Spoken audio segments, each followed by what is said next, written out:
What do you know about HCl and sodium acetate? Well, this is strong acid, weak base. Strong acid, weak base is going to have a K of reaction of very, very large.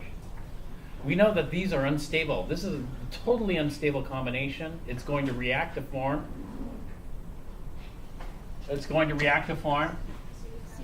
Acetic acid and sodium chloride. K is very, very large, so this is going to happen to completion. What's the limiting reagent? HCl, that goes to 0. The acetic acid is going to go to 0.0500. And acetic acid and sodium acetate will both go to 0.0500. And so we know that this is a totally unstable combination. It's going to react to form sodium acetate 0.0500, acetic acid 0.0500. This is a buffer.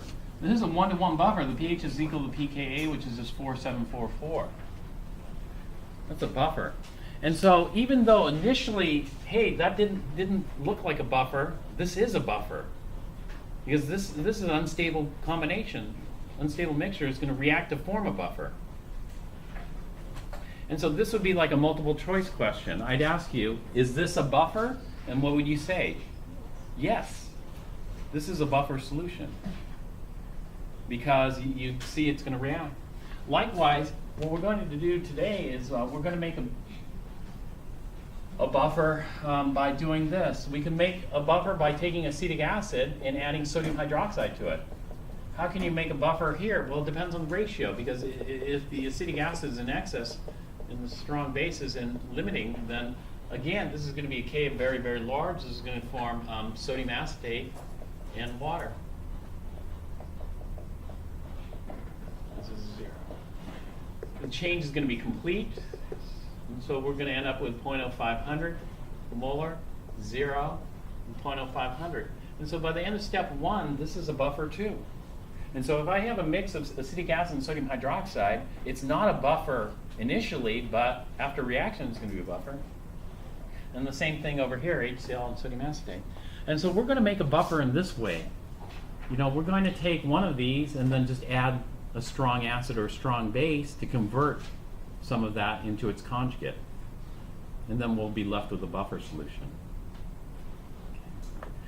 This is different than, the other way of making a buffer is get some acetic acid and then sodium acetate and mix them together. You know, that's a traditional way of making a buffer.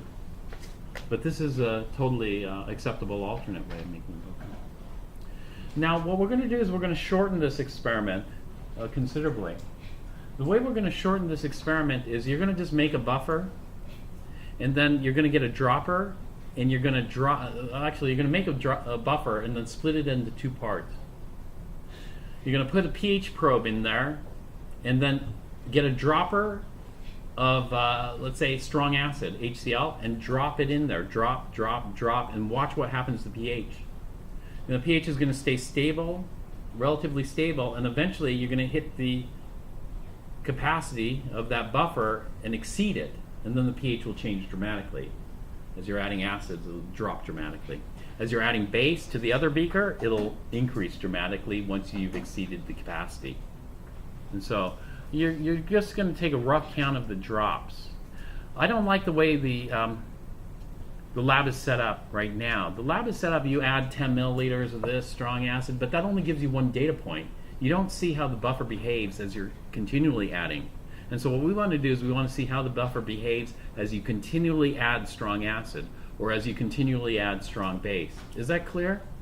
And so cut that, add a fixed quantity and just watch it as you add it so you understand how buffers behave in a little more detail. And so you don't have to measure every single solution. What we want to do is we want to get practice using the pH probe, measure some solutions, compare them to your calculated values. Hopefully they come out close to your calculated pHs. We'll see if they do or they don't. Could be a calibration issue, could be other issues. Could be a solution mixing issue. All right, then we have the Great Shakeout on Thursday. So the Great Shakeout complicates things because Thursday's lab is a long one. And so what we're going to do is we're going to start Thursday's lab today. So this buffer thing, this hydrolysis thing, doesn't take very long. For Thursday, we're going to have an unknown acid. You know, you don't even know what the acid is. It's going to be an unknown solid organic acid, like in Chem 1A. And we're going to generate an experimental titration curve.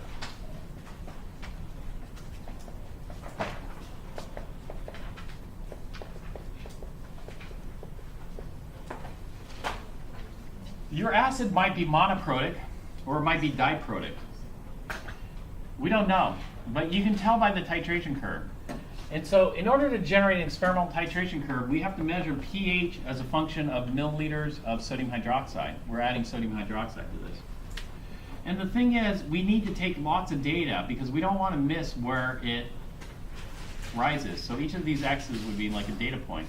We go through the buffer region, and then as we get close to the equivalence point, how many drops does it take to go from the bottom to the top? It takes like a few drops. You're down here, and then 2 drops later, you're way up here, right? And then we keep adding until we see it's flattening out and not much is happening. How many milliliters is a drop? A drop is about 0.05 milliliters. So in order to see this rapid rise, we have to take a data point every drop. We have to take a data point every drop because if we don't, let's say we take a data point every half a milliliter. Half a milliliter is 10 drops. If we take a data point every half milliliter, we might completely miss this. Like all of a sudden we're down here, and now half a milliliter, 10 drops later, we're up here. And so we don't know where the rise occurred. Would the rise have occurred in the next drop here? Or the next drop here? Where did it rise? We don't know because we have a big gap here in our data. See that? And so in order to see where it rises, we have to take data every drop. A burette holds how many milliliters? A burette has 50 milliliters, roughly. We aren't going to fill it, probably, but let's say about 50 milliliters. How much are we going to add? We're going to add the entire burette almost to the 0. We don't go below the 0 because we don't know what happens. But we're going to go down to the 0, so we're going to keep adding, no matter if we passed it or not. Actually, we better have passed it by then. So 20 drops per milliliter times 50. 20 drops times 50. I shouldn't have to use a calculator for this. 1,000 drops. How long will it take you to take 1,000 pH readings? Impossible. It'll probably take 30 seconds. Let's say times 30 seconds per reading, or 30 seconds maybe per reading. That's 30,000 seconds divided by 60 seconds per minute. It's 500 minutes divided by 60 minutes per hour. It's going to take us 8.3 hours to do it drop by drop. We can't do it. It's impossible. We can't collect that much data. And so we have to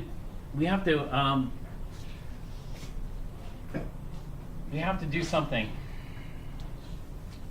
to speed this up. And what we're going to do is we're going to do what's called a trial titration first.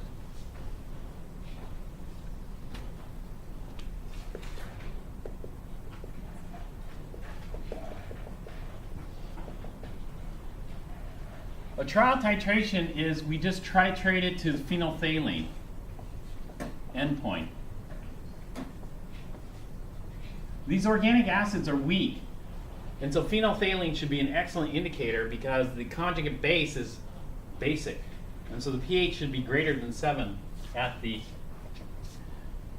equivalence point. The pH should be greater than 7, so phenolphthalein is going to lead to very little error.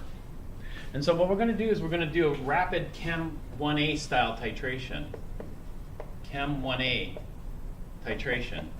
In other words, we are not going to record any pHs, because recording the pHs takes a lot of time because the pH keeps moving because it's not stirred well enough. And you got to wait until the pH stabilizes, and then by then it's 30 seconds or a minute later. And so here in the Chem 1A titration, you add it rapidly until you get a persistent pink color, and then you slow down as that pink color becomes more permanent, right? And then you want it to get it within a half a drop. You know, to get it within a half a drop, it would be colorless here, and then you suspend a half a drop here. You get your wash bottle and wash in a half a drop in here, and hopefully it becomes colored within a half a drop. That would be high precision.